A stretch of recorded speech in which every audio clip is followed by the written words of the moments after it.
اخر حاجه هنتكلم فيها في الابيديرمس وهي الابيديرمال كونتنت. ايه الابيديرمال كونتنت؟ يعني ايه هي الاكتيف كونستيتيوينت او الكونتنت اللي بتكون موجوده في الابيديرمس. فبيقول لك انه الابيديرمس بتكون مينلي فري من الكلوروبلاست. الابيديرمس بتكون مينلي فري من الكلوروبلاست، ما فيهاش كلوروبلاست ولا كونتنت. يعني في الاغلب الابيديرمس لا بيكون فيها كلوروبلاست ولا كونتنت، ولكن في بعض الحالات النادره بنلاقي فيه كونتنت في الابيديرمس في بعض النباتات. زي ايه؟ زي الميوسلج بنكون موجود في السنه، زي الكالسيوم اوكزاليت بيكون موجود في الكوكا، وزي اليلو كريستالز او الفلافونويد دي بعض يعني الاكتيف كونستيتيوينت بتكون موجوده في الدايوزمين. تمام، فدي حاجات سهله بتتحفظ كده زي ما هي. يبقى تاني سمري كده مع بعض، احنا اتكلمنا على ايه النهارده؟ قالك احنا اتكلمنا عن اللامينا وازاي بنشوفها، بنشوف الهيستولوجي بتاعها اندر مايكروسكوب. قلنا ان اللامينا بتتكون من 3 اجزاء: ابيديرمس وميزوفيل والفاسكولار باندل او الفاسكولار تيشو اللي هي بتكون زايلم وفلورا. وقلنا ان الابيديرمس بوصف فيها 6 حاجات. عرفنا اول حاجه بنوصفها هي شكل الخليه، يا اما بتكون ايزودايمتريك يا اما بتكون elongated. بعد كده بنشوف الحواف نفسها بتاعه السيلز دي، الانتيكلاينال وولز، يا اما بتكون ستريت او ويفي او بيدد او سترونجلي ويفي. فاخيرا بنشوف الكيوتيكل اللي هي الطبقه الواكسي او الفاتي اللي بتكون بتحمي الابيديرمس من فوق، يا اما بتكون سموث يا اما بتكون ستريتد يعني بيكون شكلها تحت الميكروسكوب مخطط. واخيرا قلنا الاستوماتا، وقلنا ان الاستوماتا دي بتكون هي المسؤوله عن الجازيوس اكستشينج اللي بيحصل، بتكون موجوده بس في اللور ابيديرمس. تمام، وقلنا ان هي التايبس بتاعتها بتختلف بناء على الخلايا اللي حواليها، السبسايدري سيلز اللي حوالين الجارد سيلز بتاعي بتختلف على حسب اشكال الخلايا دي او اعدادهم. تمام، قلنا عندي الباراسيتيك والداياسيتيك، انيزو وانوموسيتيك. واخيرا اتكلمنا عن الترايكومز او الهيرز، قلنا في منها جلاندولار ونون جلاندولار، وعرفنا ازاي بنتكلم عن تقسيمه الهيرز. قلنا جلاندولار ونون جلاندولار. بعد كده بشوف الستوك بتاعي يونيسيلولار ولا مالتي سيلولار. بعد كده بشوفها برانشد ولا ان برانشد. بعد كده بشوف السيريشن بتاعها يونيسيريت ولا باي سيريت ولا بلوري سيريت. واخيرا الكونتنت، وقلنا ان الابيديرمس مينلي بتكون فري من الكلوروبلاست من الكونتنت، ومبيبقاش فيها كونتنت الا في بعض النباتات النادره جدا بيكون في مثلا ميوسلج زي السنه او كالسيوم اوكزاليت زي في الكوكا. طيب ندخل على البارت التاني بتاع اللامينا بتاعي وهو الميزوفيل. قلنا الميزوفيل دي بتتكون من 2 سيلز. اول نوع هو بيكون الباليسيد سيلز، وقلنا ان الباليسيد دي بتكون عبارة عن خلايا مطولة. تمام، بتكون يا اما لاير واحدة او اكتر من لاير. اهم حاجة فيها ان هي ما بيكونش فيها اي سبيسز، ما فيش اي انتر سيلولار سبيسز، لا بتكون كلها لازقة في بعضها كده زي ما احنا شايفين. تمام، تاني نوع من الخلايا بتاعة الميزوفيل بيكون السبونجي تيشو. يعني ايه؟ يعني بتكون خلايا بيضاوية كده شوية، واهم حاجة بيكون فيها انتر سيلولار سبيسز ما بينها، في فراغات ما بينها ما بين بعضها، وهو ده اللي بيدي الالاستيسيتي بتاع الورقة بتاعتي. تمام، طيب فبيقولك ان الميزوفيل دي في منها نوعين، يا اما بتكون دورسي فنترال يا اما بتكون ايزو بايلاترال. يعني ايه بقى يا دكتور الكلام ده؟ قالك ايزو بايلاترال يعني ايه؟ يعني الباليسيد تيشو بتاعتي بتكون موجودة في الابر سايد بتاع الميزوفيل وفي اللور سايد. تمام، في الابر سايد وفي اللور سايد، زي في نبات ايه؟ زي في نبات السنة. لكن دورسي فنترال يعني الباليسيد بتكون موجودة بس في الابر سايد بتاعنا. تمام، ما بتكونش موجودة في اللور. تمام، يعني بصوا هنا في الصورة الايزو بايلاترال عندي فوق اهو، كل الاخضر ده هو ده الباليسيد بتاعي، يبقى كل ده باليسيد فوق اهو، وتحت هنا برضو باليسيد تيشو. تمام، والدواير دي كده سبونجي، الدواير اللي هنا دي كده دي اللي سبونجي. تمام، هتبان السبونجي اكتر هنا. عندي الدورسي فنترال يعني باليسيد موجوده في الابر سايد اونلي، بصوا هنا كده ابر سايد بس فيها باليسيد، واللي تحت ده كل ده كده سبونجي تيشو، مفيش تحت هنا باليسيد تاني. تمام، طيب بيقولك الباليسيد ممكن تكون continuous وممكن تكون discontinuous. يعني ايه continuous؟ يعني ان الباليسيد بتاعتي موجودة على طول الابيديرمس بما فيهم الميدريب ريجون، بما فيهم الميدريب ريجون. احنا عارفين الميدريب ده ريجون لوحده اللي هو بيكون فيه الفاسكولار تيشو. طيب بيقول لك هنا بصوا كده عندي الباليسيد موجودة بما فيهم المنطقة بتاعت الميدريب دي زي في نبات السنة. لكن discontinuous لا، ده ساعتها الباليسيد بيحصل لها interruption بالميدريب ريجون. يعني انا عندي باليسيد بتبقى يمين وشمال وفي النص بيبقى الميدريب واخد المنطقة كلها من اول المنطقة اللي تحت الابيديرمس، ما بيبقاش فيه باليسيد، بيبقى بدلها الفاسكولار باندل بتاعتي او الفاسكولار تيشو بتاعت الميدريب. تمام، يبقى discontinuous يعني ايه؟ هل ده معناه ان مفيش باليسيد؟ لا، هو في باليسيد ولكن بتكون على الجنبين بس، منطقة الميدريب ريجون بيكون ما فيهاش باليسيد خالص. ده موجود في نبات الاسترامونيا. طيب بيقول لك ايه النيومريكال فاليوز بتاعتي؟ يعني لازم اكون عارف الافريج نمبر بتاع الاستوماتا اللي موجود مثلا في نبات السنه بيكون قد ايه، الافريج نمبر بتاع الابيديرمال سيلز في النبات الفلاني بيكون قد ايه. ده هيفيدني في ايه يا دكتور؟ هيفيدني ان انا هقدر افرق ما بين الانواع اللي بتكون شبه بعض جدا. يعني انا مثلا السنه في الكسندريال سنه، في انديان سنه، في السنه الهندي، وفي السنه الاسكندراني المصريه. تمام، انا وانا بطلب الطلبيه كبوتانيست بقى المفروض ابقى عارف افرق ما بين النوعين ده. طب هعرف ازاي؟ بعرفها بالنيومريكال فاليوز دي اللي معروفه لكل نبات. النبات ده مثلا عنده افريج نمبر من الباليسيد ريشيو بتكون كذا، افريج نمبر من الاستوماتا بتكون كذا، الافريج نمبر من الابيديرمال سيلز بتكون كذا، وببتدي اقارن النبات اللي جاي لي من الشركه بالافريج نمبرز اللي احنا عارفينها. والله لو كانت نفس القرايات يبقى النبات ده مظبوط، هو ده النبات اللي انا عايزه، مش مغشوش بنبات تاني شبهه. طيب يبقى احنا كده اتكلمنا عن ايه التو بارتس بتوع اللامينا بتاعي، اتكلمنا عن الميزوفيل واتكلمنا عن الابيديرمال. تالت برضو اخر حاجه هناخدها النهارده وهي الفاسكولار تيشو او الميدريب ريجون. يبقى احنا اتكلمنا عن الابر ابيديرمس، تمام، واتكلمنا عن اللور ابيديرمس، وعرفنا بعد كده ان انا عندي الميزوفيل اللي هي بتكون عباره عن باليسيد تيشو وسبونجي تيشو. اخيرا بقى هنتكلم على منطقه الميدريب اهي اللي هي بتكون فيها الزايلم والفلويم اللي هي مسؤولة عن الترانسبورتيشن بتاع المية وبتاع الغذاء بتاع النبات لكل اللامينا. طيب بيقول لك الميدريب ريجون ده بيتكون من 3 حاجات: اندوديرمس وبريسايكل وفاسكولار تيشو. تمام.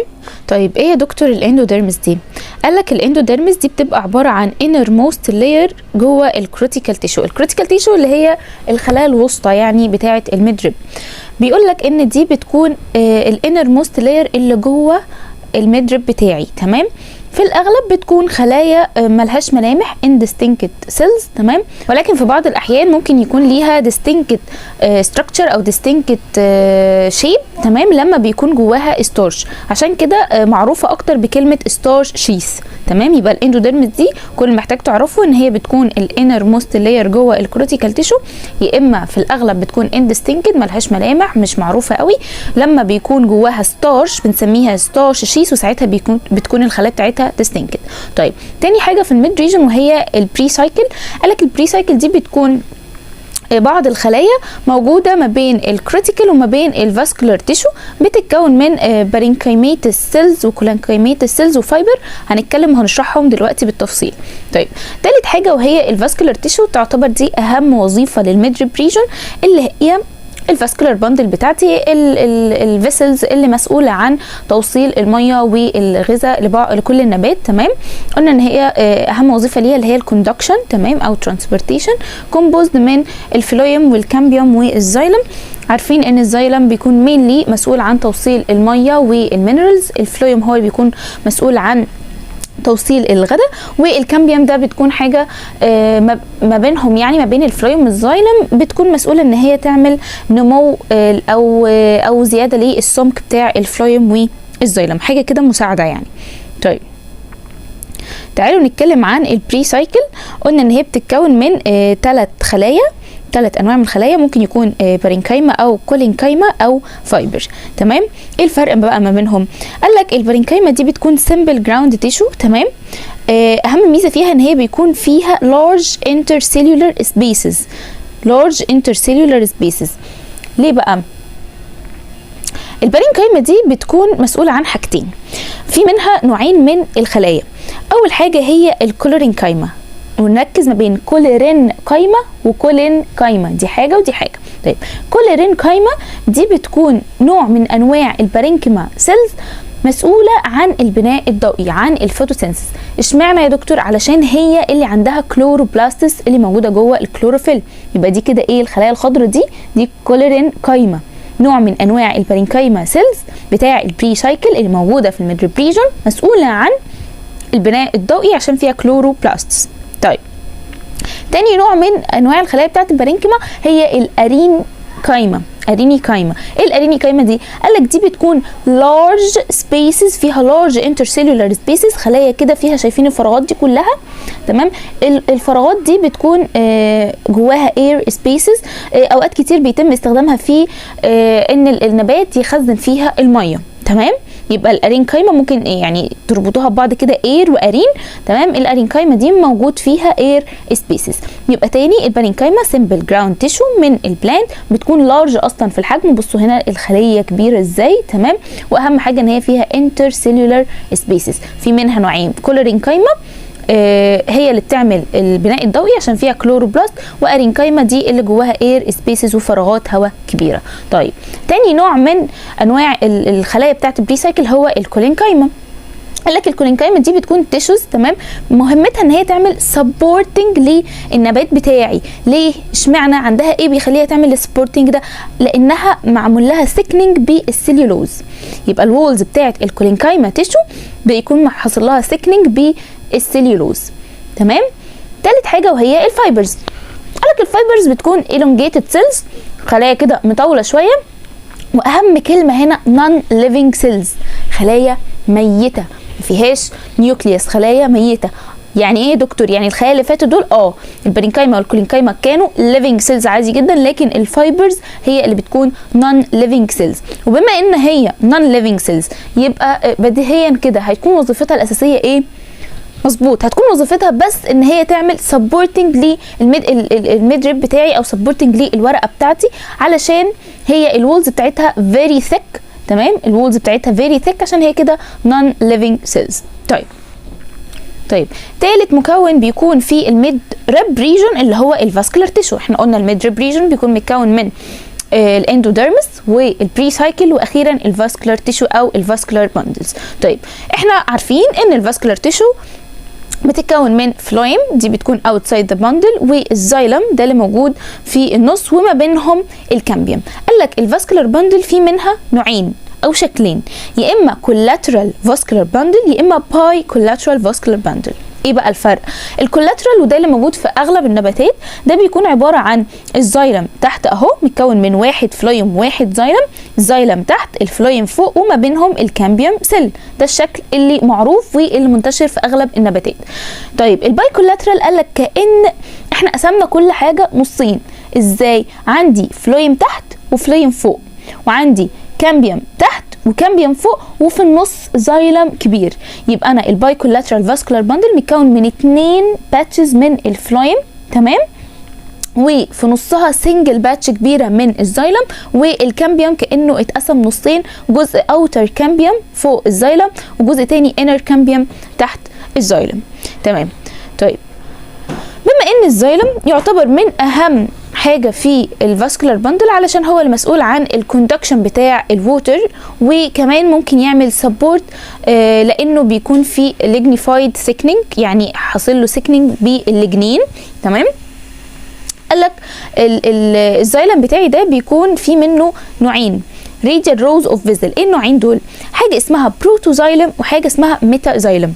ايه الفرق؟ قالك البروتوزايلم ده الزايلم الاولي، اول زايلم بيتكون في النبات. تمام. فبيكون متكون فوق كده في الابر سايد. مع الوقت بيبتدي يكون زايلم تاني، كل ما النبات بيكبر بيتكون زايلم تاني، فبيتكون تحت البروتوزايلم ده زايلم تاني جديد، وبيكون بقى خلاص بدأ يحصل ديفرنشيشن للميدريب وبدأ النبات يكبر، فبيبقى الزايلم اللي تحت ده متكون حاصل له سيباريشن بالوود بارينكايما. تمام. يبقى انا عندي البروتوزايلم ده اول زايلم اتكون، فبيبقى في الابر سايد. بعد كده النبات بتاعي بيبتدي يكبر ويتكون تحتيه زايلم تاني، فبنسمي الزايلم التاني ده ميتازايلم، بيكون في اللور سايد. وبما ان هو خلاص النبات كبير وبدا يبقى فيه برينكايما سيلز وكولينكايما سيلز وهكذا، فبنلاقي دايما ان الميتازايلم حاصل له سيبريشن بالوود برينكايما. طيب ايه انواع بقى الزايلم يا دكتور؟ قال لك الزايلم بيبقى ليه 4 انواع بناء على الليجنيفاينج او السيجننج بتاعه. ازاي؟ يعني لو السيجننج بتاعه كان عباره عن دواير، حلقات حلقات حلقات زي كده، بس نكبر الصوره. لو الزايلم بتاعي الليجنيفاينج بتاعه او السيكننج بتاعه على شكل حلقات، ساعتها بسميه انيولار زايلم. بصوا هنا كده، دي حلقات دواير دواير دواير كده، بس ساعتها بسميه انيولار زايلم. طيب لو كانت الليجنيفاينج بتاعه على شكل حلزوني، ساعتها بنسميه سبايرال ثيكنينج او سبايرال زايلم. طيب اما لو كانت الليجنيفاينج بتاعه او الثيكنينج بتاعه على شكل شبكه، بصوا كده شبكه، بنسميه ريتيكوليت. ولو كانت في شكل ثقوب كده او بورز، ساعتها بنقول عليها بيتد زايلم. يبقى تاني، حلقات انيولار، حلزوني سبايرال، ريتيكوليت اللي هي الشبكه، ولو كان في ثقوب او بورز بنسميه بيتد زايلم. وبكده نكون اتكلمنا عن الترانسفيرس سيكشن ديسكريبشن بتاع اللامينا بتاعتي النهارده. بوصف فيها ايه؟ بوصف طبعا الميدريب، بوصف الميزوفيل سواء بقى الميزوفيل كان ديفرنشيتد ولا لا، الباليسيد تيشو بتكون كونتينيوس ولا ديسكونتينيوس، بتكلم عن الدورسي فينترال والايزو بايلاترال. تمام. بعد كده بنتكلم عن الفاسكولار باندل، بوصف التايب بتاعها كولاترال ولا باي كولاترال، بوصف الشيب، واخيرا البريسايكليك في بارينكايما كولينكايما في فايبرز، والاندوديرمس هل هي ديستينكت فيها ستارش وفيها ستارش شيث ولا اندستينكت تيشو. تمام. اتمنى ان شاء الله تكون المحاضرة كانت سهلة وتكونوا فهمتوا. بالتوفيق يا شباب ان شاء الله.